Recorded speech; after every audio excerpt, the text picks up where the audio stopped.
Selamlar. Honor Magic Pad 2'de duvar kağıdını nasıl değiştireceğinizi göstereceğim.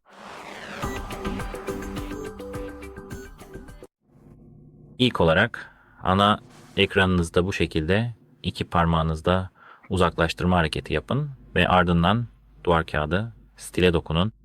Burada gördüğünüz gibi bu duvar kağıdına sahibiz ve renge dokunup belki gradyan veya buna benzer bir şey ya da sabit bir renk seçebiliriz.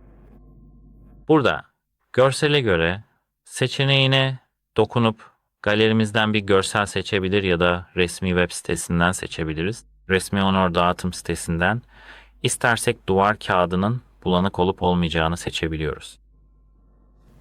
Bulanıklığı tamamen devre dışı bırakabiliriz. Ve işiniz bittiğinde burada bittiye dokunun. Hepsi bu kadar. Hoşça kalın.